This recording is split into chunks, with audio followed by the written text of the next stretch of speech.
have Renee come on board. She's our next visitor. Yeah, and our next panelist. Yes. So we're waiting for connection. Dun, Yes. dun, dun. Let's see if we got There this working. she is. Hi. Hi, Renee. Hey, Renee. Hey. Hey. Yeah. You can hear me? technology. Yes. Yes, Yes. Yes. Okay.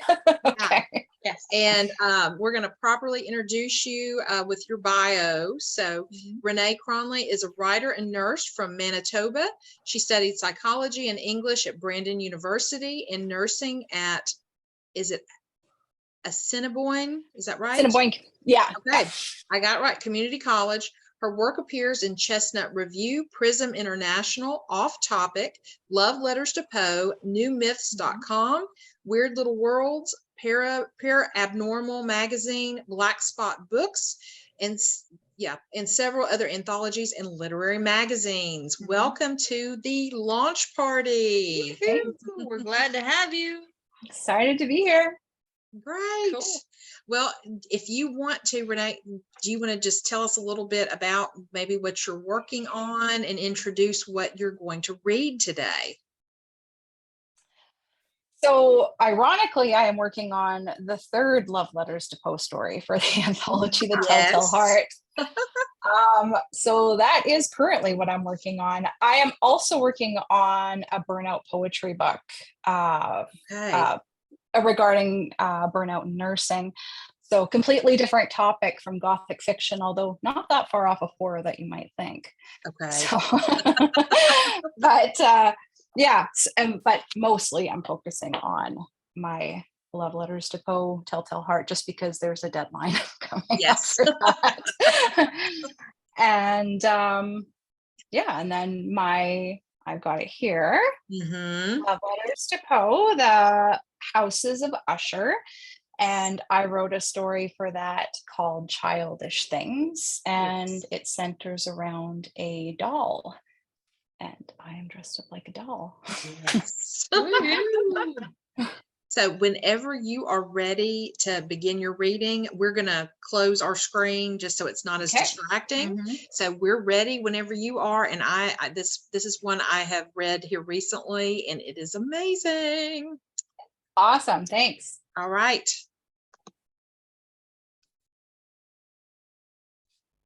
All right. So, Childish Things by Renee Cronley. An eerie feeling settled inside Nara's bones and rattled them, as if she and her mother drove past the old Orion house. The way the sunlight reflected off the classic Greek white revival home made it appear as though the estate had winked at her, like it knew something she didn't. Has anyone moved in there since the Orions moved out? Nara's mother shook her head. Oh, it feels as if it looks as though it's got a fresh coat of paint. I don't think so, honey. The Orion house was the backdrop against where she, Priya, Millie, and Rodrika spent her childhood. They loved dolls, and the shelves lining Rodrika's room were filled with them because her father brought her one each time he was away. And in the corner by her window, sitting on top of an ornate iron table, was a dollhouse replica of the old Orion house. He had a custom made for her after missing her 7th birthday by a local toy maker who owned a novelty shop on the outskirts of town. For years, Nara and the girls played together with the house within the house, the one that remained untainted by the turmoil within the home. The family issues reached a crescendo when Rodrika's father stopped traveling. Every time Nara came over to play with Rodrika, they'd find another crack in the columns that flanked the entrance to the home, sprouting patches of thread-like fungi on its base. She had to tamp down a growing sense of dread every time she opened the door and walked through its foul mouth. Rodrika's father wore a permanent scowl, and her mother's skin grew sallow and her hair brittle.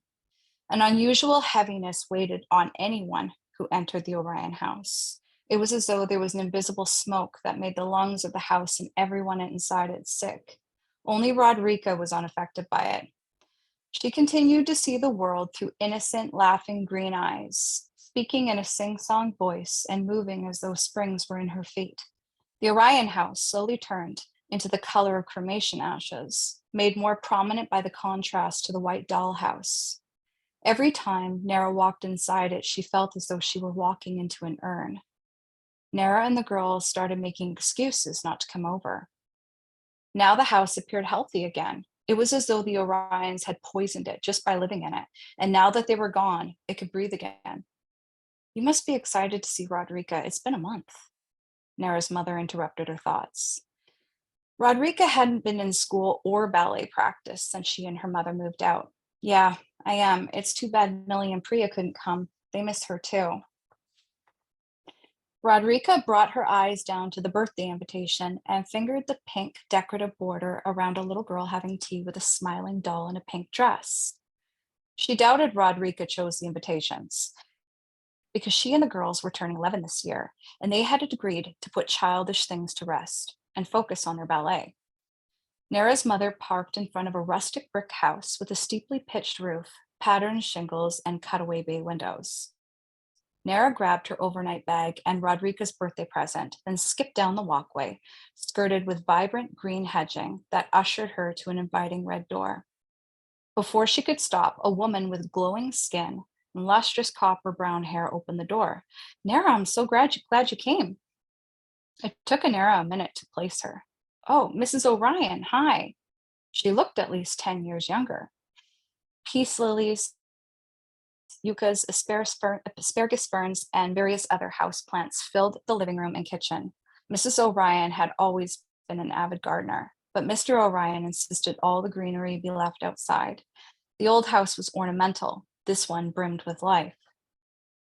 I'm so happy you could make it. It's too bad that Millie and Priya couldn't be here. I think having you here is going to do Rodrika a world of good. She's taken the move quite hard. Mrs. O'Ryan chattered the way Nara imagined Rodrika would when she became an adult. Nara had only ever known Mrs. O'Ryan to speak sparingly and solemnly. Rodrika's outside on the patio, around the corner from the rose bushes. She pointed towards the screen door in the kitchen. I'll be out shortly to bring the girls some treats, she trilled over her shoulder as she took Nara's overnight bag up to Rodrika's room. Nara always wondered where Rodrika had gotten her bubbly personality from. Apparently, Mrs. O'Ryan had been suppressing hers the entire time. Rodrika lived her life on her tiptoes, and she could give a boost to energy to even the most dispirited person just by being in her presence. Perhaps that was why her parents managed together as long as they did. Nara bounded along the flagstone path, resplendent with thick rose bushes. She rounded the corner and was welcomed by Rodrika's laughing green eyes, set in fair skin, with rosy cheeks and a wide grin, seated at the head of a round cedar table. The green flowers in her sundress brought out the reds in her polished auburn waves. Happy birthday, Rodrika! Rodrika didn't blink, nor did her expression change. Nara? Startled by a voice as weak as vapor, she turned to a girl seated at the other end of the table. At first glance, Nara thought she was looking at a ghost. The girl's dull auburn waves was nearly as washed out as her skin and lips were. Her green eyes were almost cloudy. Rodrika? Rodrika made a poor attempt at a smile, as though it pained her. Are you okay? Rodrika shrugged. Nara couldn't help but shift her attention back to the head of the table, where the only girl sitting there who looked like she should be moving wasn't. That's Maddie. Father had her custom made for me at the novelty shop, like the dollhouse. He said he got me a twin for my birthday. Nara glanced doubtfully between the two of them. The life-sized doll looked more like Rodrika than Rodrika did. Nara felt a knot of anxiety growing inside her stomach. To change the mood and coax some playfulness out of Rodrika, Nara pirouetted out of her seat and landed with an enormous grin. Rodrika did not burst into giggles, but Maddie's face twinkled like she might. In fact, the doll leaned like she was about to jump up at any minute and dance across the lawn. Nara tried to banish that thought from her mind. Here, I got you something. She pushed the gift concealed in ballerina wrapping paper toward Rodrika. Time dripped on, heavy and slow, as Rodrika unwrapped her pink leather ballet slippers. The old Rodrika would have opened them in seconds and would already be wearing them, twirling around the yard while filling the air with her laughter. She was always a girl who thrived off of living in time's swift current. Instead, she stared through them with a faraway look. Given life by a breeze through the yard, Maddie tilted towards the shoes as though she coveted them. Everyone's missing you in ballet class. I thought maybe a new pair of slippers for a new beginning, Nara asked hopefully. I want everything to be like it was before, Nara muttered under her breath. A chill crawled up Nara's back like a careful spider as Maddie's glass eyes bore into Roderica's. Nara swore she detected a hint of disdain in them. I thought we were putting childish things to rest this year, Nara gestured to Maddie nervously. Yeah, I don't think my father got the memo. He never did. Why do you have her out here? I have to watch her. Roderica tensed as she side-eyed Maddie. Her worries hanging off of her like a heavy cloak. The hairs on Nara's arms, Rika, made her think of the replica right before she slowly got up from the table. Come on. Nara followed Roderica through a long row of lilac trees to a koi pond with a small cedar bench beside it and Roderica's ornate iron table with her dollhouse on top of it. It was more of a tragic sight than Roderica was. The replica of the white Greek revival home was gray and partly collapsed from a large crack in the roof. Thread-like fungal strands grew throughout the wood as though it were digesting it, destroying its strength. The lilac curled away from it as though afraid to touch it, and the ground was littered with the desiccated petals of the ones that had. Nara had the morbid urge to graze her fingers along the column. It was as cold as a corpse, despite the sunshine, and she instinctively knew that if she touched it beyond a graze, the dollhouse would crumble. Nara sensed the sickly soul of the house lingering inside it, desperate to be put to rest, but it couldn't leave without. Roderica's pale, cold hand touched on Nara's shoulders, and Nara inwardly recoiled from her touch. Maddie did this, Roderica whispered, peeking anxiously through the shrubs at the round cedar table. Her voice was like a deathly twitching in Nara's ear. Maddie's head was inclined in their direction, as though she were trying to listen.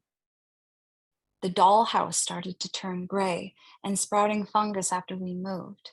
Mom said that it must have got wet at some point. When Father dropped off Maddie last week, I stood her up beside the dollhouse and turned my back for 1 second and this happened. She gestured to the house.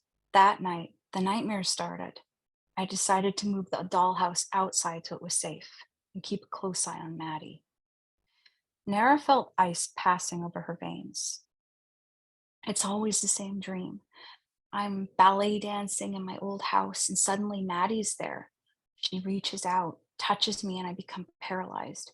I watch her take my place and dance around a room filled with an adoring audience of everyone I know. And I try to scream, but it's like my mouth is made of plastic. A light wind breathed into Nara's ear like it was whispering a warning. Oh, girls!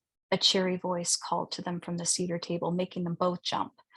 Mrs. O'Ryan was at the end of the table, peering around the garden for them with a platter of Roderica's favorite red velvet cupcakes in her hand. She made them for Roderica's birthday parties every year. Nara reluctantly followed Roderica back to the table and took one last glance at the feeble dollhouse before the distance swallowed it into the koi pond. The scent of chocolate promised to push her worries into the back of her mind, so she eagerly indulged. Roderica took a bite, leaving a crimson smear around pale flesh above her lips. She wiped a string of bloody saliva dangling from the corner of her mouth. Nara's imagination ran wild. She shut her eyes to collect it and put it in chains before she lost it forever. When she opened them, Nara noticed the sun streak Maddie's eyes in such a way that it appeared to be glittering with amusement. Nara glanced between Rodrika and Maddie. She couldn't shake the feeling that Rodrika's zest for life had fled into Maddie, perhaps to escape the dying vessel clinging to a dead past, refusing to move forward. The sun briefly disappeared under a cloud, and Maddie's eyes darkened with derision. Nara hopped off her seat with mock enthusiasm and pulled Rodrika onto the thick, verdant green lawn. They spun around in circles the way they used to. The clouds transformed into a swirl of fluff in the blue sky. In Nara's periphery, she saw Maddie standing there watching them. Her manufactured expression danced with the life her body didn't have. Her green flowered sundress swayed in the breeze as her arm extended towards them like she was reaching out to take Rodrika's place. Nara shrieked, lost her footing, and let go of Rodrika, sending her flying into a loose bed of soil where Mrs. O'Ryan intended to plant more flowers. An uprooted carnation landed on her chest, as though placed there by a mourner. Even as Nara helped her up, she couldn't get the grave image out of her mind. Maddie laid on the ground, her arms outstretched like she was buried alive and trying to escape her plastic coffin. The rest of the evening passed by in an unsettling blur. Both of them burrowed inside their own thoughts. Rodrika asked her mother to bring Maddie inside for her. Nara noticed Mrs. O'Ryan hesitate and examined Rodrika with an unreadable expression before nodding. Rodrika's room was bare except for her pink canopy bed, bedside table, piles of neatly stacked boxes filled with dolls, and a large metallic gold case in the room's corner. With what seemed to be the last of Rodrika's energy reserves, she picked up Maddie and dropped her into the gold case like she was a red-hot ember, slammed it shut, and turned the latch. Then she took the pink silk rope from her housecoat and tied it tightly around the case for good measure. Nara watched silently, without comment. Once they were settled for bed, neither of them brought up their grand tradition of telling ghost stories. The air in the room grew stale, and when Nara went to the window, a green, strange frog was hovering around the lilac trees. Nara glimpsed at Rodrika, who was fearful but fatigued. She could hardly keep her eyes open. She had been a flower all her life, growing and blooming, so it was hard to see her wilting, like the lilacs around the dollhouse. How come you haven't thrown the dollhouse away? It was obvious that the dollhouse was beyond repair. I can't, she said pitifully. I can't let it go. Nara was sure that she could feel the contempt emanating from inside the gold box at the corner of the room. Nara peered back at the green fog. She imagined the dollhouse completely devoured by gossamer threads of fungi, and the fog as if it were the sickly soul that couldn't depart without Rodrika. Rodrika was a shell of a human being, but she was still alive. Then again, sleep had a way of removing one's armor. Nara decided against opening the window and went to bed. The oppressive humidity was like a spirit stirring up the room, desperate to find its way out. The possibility of lying beside Rodrika while she was having one of her ghastly dreams about Maddie terrified her. Nightmares had a way of hammering through the dullness of the mind until they were sharp enough to escape. For a moment, Nara thought she heard scratching coming from inside the coffin-like case. She strained her ears to hear it again. Silence pressed on her until all she could hear was the beating of her own heart. Eventually, she fell into an uneasy slumber. Nara dreamed of the dollhouse crumbling and falling into the koi pond, made black by the night. The final ripple of dark water made her shiver out of her dream, rousing her to the noise of soft footsteps magnified by the ever-present hush of night. Moonlight cast macabre shadows on Rodrika's form as she pirouetted gracefully across the room. Suddenly, as though she sensed Nara's eyes on her, she stopped dancing and stared at her. Terror dragged Nara's heart to her toes, and the little hairs on her neck stood at attention. Rodrika gestured toward the window and whispered, "Open it." Nara frowned. "What? Rodrika?" Rodrika held her finger to her lips. "Shh," nodding in the direction beside Nara. Next to Nara, an unconscious Rodrika stirred in her sleep, her heart dying a slow death, shedding hope like the brown leaves of the lilac trees rotted from fungus. A wave of fright shot through Nara, sending her backwards into the hard plastic hand outstretched behind behind her. Maddie at the bedside, her rosy cheeks and wide smile illuminated by the eerie moonlight. A thick ribbon of terror snaked around Nara's neck and took her breath away. Nara screeched and jumped up, hitting her head on the headboard. All of a sudden, the lights were switched on, and a concerned Mrs. O'Ryan flew into the room. What happened? Maddie was nowhere to be seen. I think you had a nightmare, dear. Rodrika twitched in her sleep, her breaths coming out short, like she was in her final hours. And Mrs. O'Ryan tenderly wiped off a bead of sweat from Rodrika's brow. It's stuffy in here, she muttered. Nara got up to go splash water on her face and refresh her senses by washing away the fingerprints of the nightmare had left all over her. Nara crossed paths with Mrs. O'Ryan on her way back to the bedroom. I'm glad you came today. Rodrika's taking the divorce hard, and I know that being with her friends again and returning to all the things she loves will help. She just needs a little nudge. Nara nodded empathetically. Mrs. O'Ryan continued, but with hesitation. Did you see the dollhouse? Yeah, I think she thinks that Maddie did it. Mrs. O'Ryan dipped her head as though Nara confirmed her suspicions. I think Rodrika did it. Nara didn't know what to say. Good night, Nara. Good night. The window was open when Nara went back into the bedroom, and the green fog was gone, and there was nothing outside but a full moon and a sky lit up with stars. The fresh air changed the atmosphere in the room, and Rodrika rested peacefully in bed. The cloak of heaviness around her was gone. Nara drifted off beside her.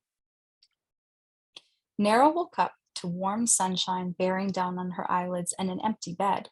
The smell of bacon and pancakes wafted into the room, Rodrika's favorite breakfast. Nara noticed the pink rope on the floor, and the gold box was wide open. Dull auburn waves spilled out of it. Fear built inside her until it weighed her down. She felt as though she had stumbled upon a body. The doll stared lifelessly at the ceiling with cloudy green eyes. All the color in her cheeks was gone. Her once pink lips were now ashen and opened in a silent, perpetual scream.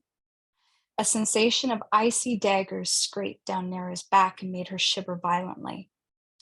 Any last words? A sing-song voice chirped from behind her, nearly sending Nara out of her skin.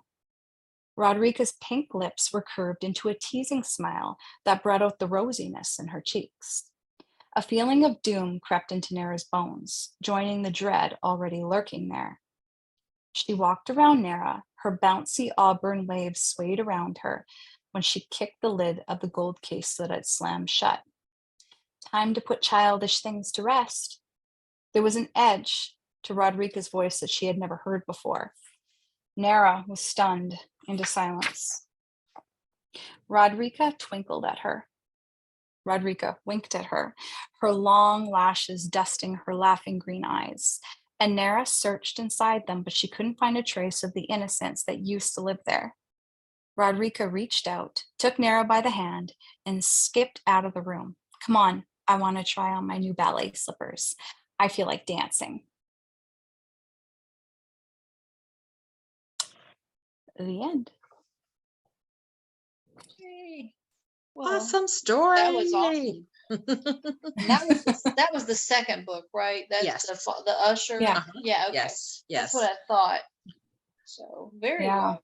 Yes. And I was going to say, if No, our there's nothing on viewers, if you there's have, YouTube yet. okay, viewers, if you have questions or comments, just share it out with us. So Renee, what are you working on right now? Besides, like you said, you're working on the new Love Letters to Poe. And so would you want to share a little bit about what the story is going to be about, or do you want to keep it secret? Oh, That look in her eye. You don't have to. You don't have to. Yeah, it's okay. Oh, We understand. I can I know the title. I Okay. can tell you the We title. can start with that. There. But articulating exactly what it's about when it's still sort of coming together. It's Yeah. called I Only Have Eyes for You. Nice. Oh, that's creepy. Or Okay. even because of dolls, Yeah. you know, the Yeah. eyes that Yeah. follow you anyway. Exactly. I had this one Yes. doll that the left eye would never stay open, no matter what I did. I even tried gluing it open one time, and That's I'd always come weird. back and it would be closed again. It was like, okay. So yeah, Sarah says, "Yay, dolls are so creepy." We agree, Yes. Sarah. And then Holly said, "Thank you." So All right. yeah, so they enjoyed it very much. So. Yeah, the festival that we did this weekend, it was just on Saturday. A booth behind us was all creepy dolls and like made up different ways. Kind of some were white, some were green, and they were super, super creepy. And there was even one that was like a little baby crawling, and she had it out like on a rug outside of the booth. And this little girl that was probably 2 kept walking over to it, and I'm like, oh, it's creepy, get away. I used to have one called Baby That Away, and that's what it would do. It would be crawling. So that was creepy in my day, but I liked it. So what actually spurred you to write a story about doll? You know, was it something that like in a dream, or did you watch too many Chucky movies, or? Yeah, I was gonna say I've always been into dolls, especially growing up, and ironically horror movies. So this isn't an anomaly for dolls to show up in any of my horror works. Okay. Actually, the idea that I do have for a horror novel does have to do with the doll. Okay. Oh, cool. Yeah. So that was sort of fresh in my mind during that time. Okay. Yeah, I mean, and if you look at the historical aspects, that some of the people that would lose their children at an early age, they would actually keep their hair Yes. and put it into it, put it on a doll and that kind of thing. Yeah. So that's super creepy. Yeah, it's super creepy. And I mean, if you think back, the people used to actually take pictures of their dead relatives in their living room after they've already died. They've got them sitting up, they've got them with makeup on and everything. So yeah, they were very much in the creepy back then. Oh yeah. Well, and that was more normal, really. Yeah, that was. Yeah, they would braid their hair, braid the dead's hair into the doll's hair. Yes. Yeah. And do things like that, or articles of clothing. They would sew that into brand new clothing for the doll. Just yeah. So there's just tons to work with there. When you're writing something. Yes, and well, we've got scary, right? There's just. Yeah, I mean, it's scary, creepy. I mean, but that's what they just thought was normal back then, because it was another way of keeping their relatives alive. And Holly even says, "Love morning hair," because that's what it was called, the morning hair. MOURNING. And Melanie says, "Dolls, creepy or otherwise, she loves them."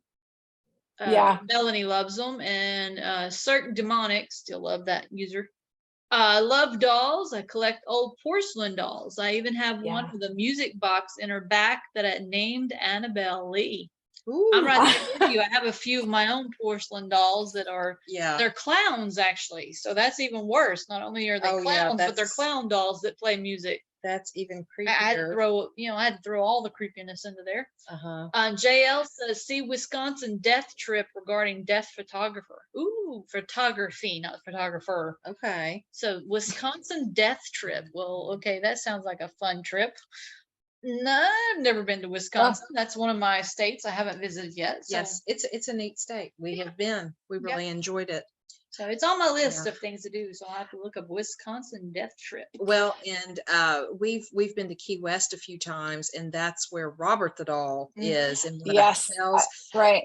I have avoided going there. I think it is so creepy. And a friend of ours went with us who is very much into horror, and he even wouldn't go see Robert the doll. Really? Yes. Oh, it's the first thing I do.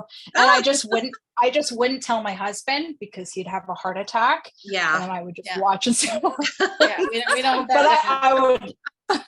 Well, there's also the Occult Museum, if I'm not mistaken, in Connecticut. I believe it's either Connecticut or New York.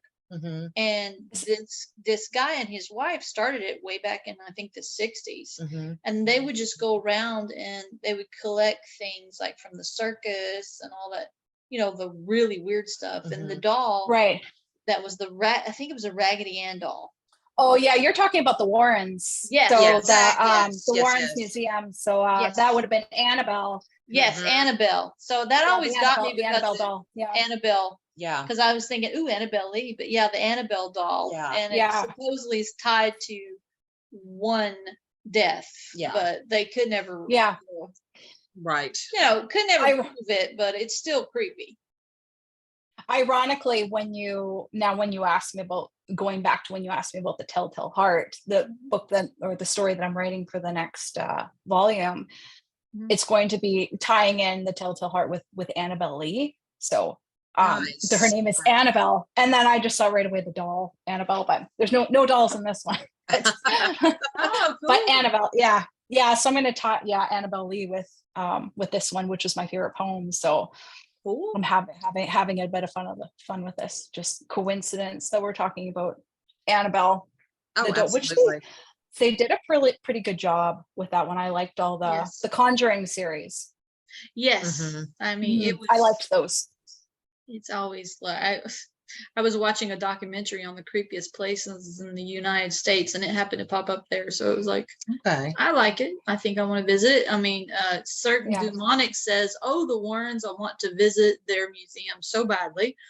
And then, oh my God, OMG, Robert the Doll. I'm like, yeah, Robert the Doll is woo.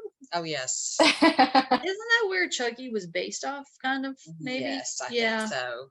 Oh, okay. I didn't know. I think so. Yeah, I think so. Yeah.